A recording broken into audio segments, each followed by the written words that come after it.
The Feels by Kelly Orad with Callie Christensen, illustrated by Teresa Thompson. In the mountains of a magical land lived mysterious creatures rarely seen by man.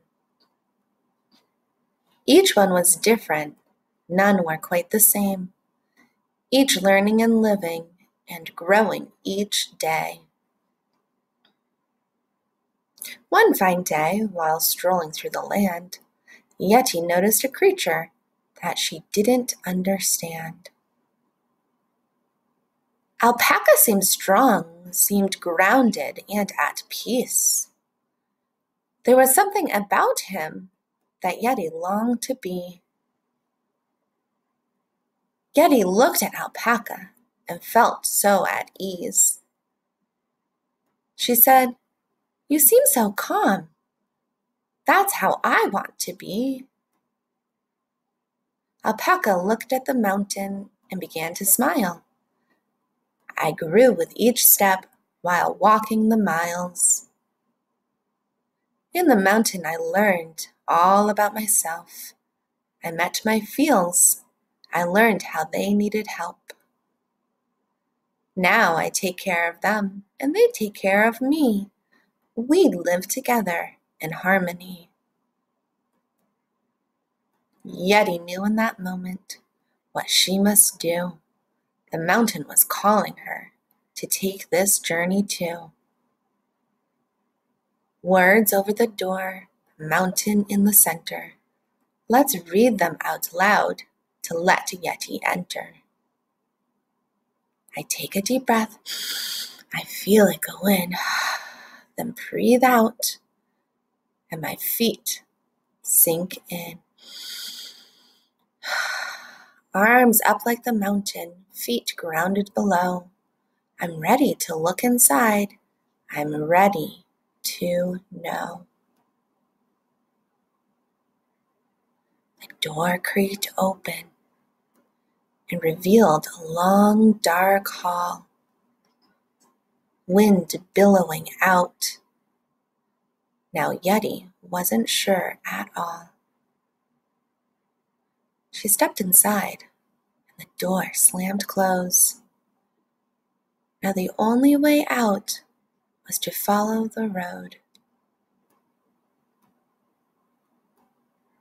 She walked the road, careful and slow. She felt a weight on her shoulders and noticed a shadow below.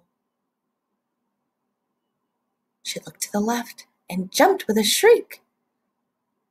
"What is that? Who is that? Don't hurt me." Scared Field screamed too. Oh, what a sight! Both were hiding and shaking in fright. Yeti took a deep breath and checked in with her heart. She knew Scared wouldn't hurt her, and so she stood up to start. "It's okay, Scared. I see you. I am not a real threat. You can trust me. I won't hurt you. I'm glad that we've met." Scared looked up at Yeti.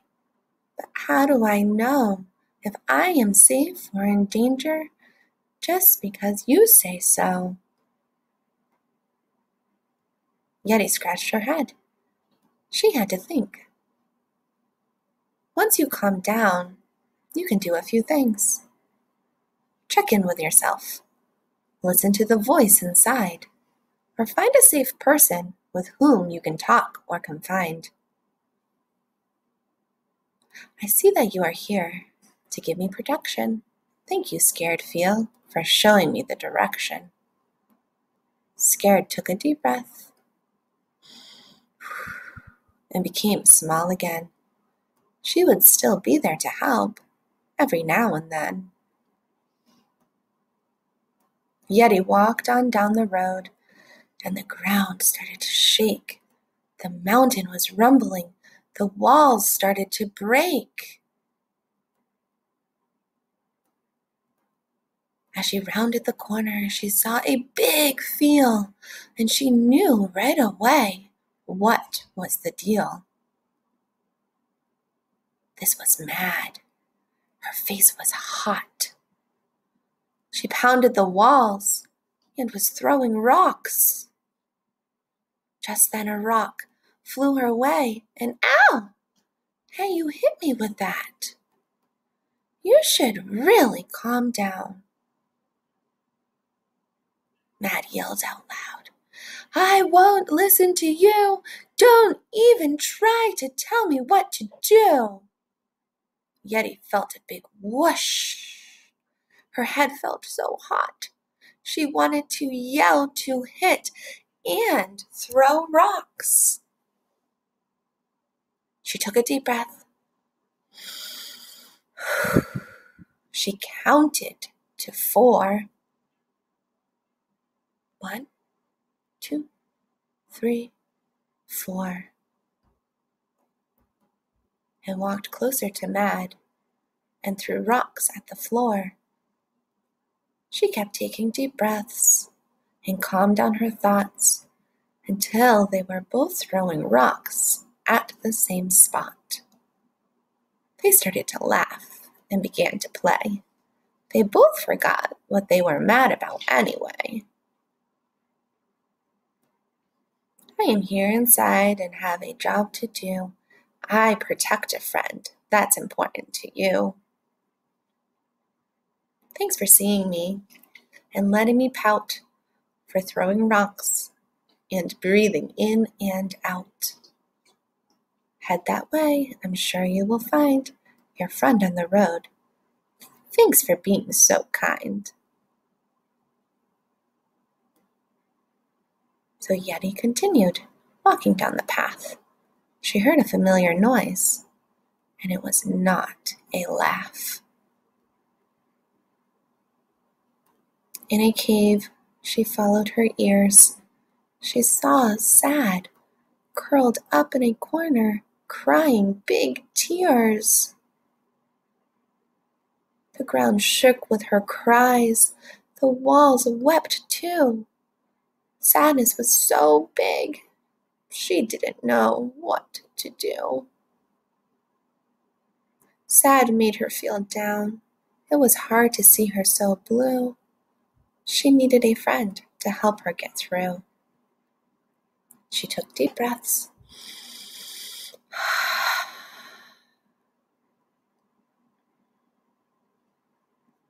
and reached out Sad's way, touched her back softly, but didn't know what to say.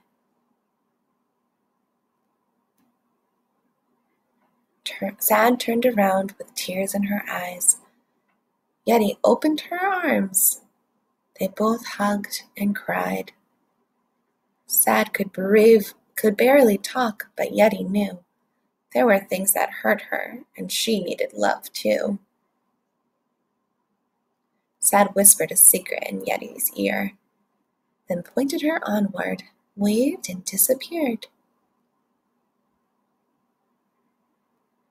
Yeti walked on.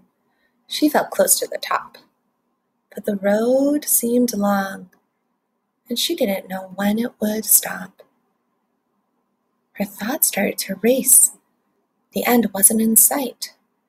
How much longer would this take? Her chest began to feel tight. She twisted her hair. She forgot which way to go. She felt someone near, then saw Worry below. Worry seemed stuck, frozen in place, repeating words over at a very fast pace. Yeti asked, "What is wrong? What can I do?" Worry replied, "I have too many thoughts. It would overwhelm you."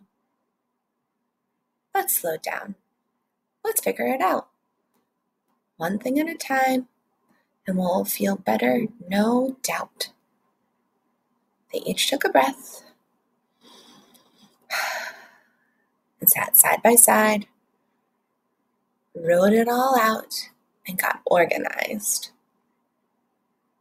Once they got it all out, it looked like a map, a list of tasks they could do in a snap. I get worried, you see. I want to help out, but I get overwhelmed, and I have all this doubt. Thank you for helping. I felt stuck in my head. Now there's a plan, and I don't feel so much dread. I'm feeling much better, so head that way, meet the last field, and see what they say. Yeti reached the end of the road and walked through the door. She was at the top of the mountain, but felt grounded to the floor. She looked out over the land, breathed in and out, and wondered what lesson her last friend was about. From a far distance, she heard someone speak. You are the friend that you came to seek. You went on the journey. You showed bravery. You took care of your feels.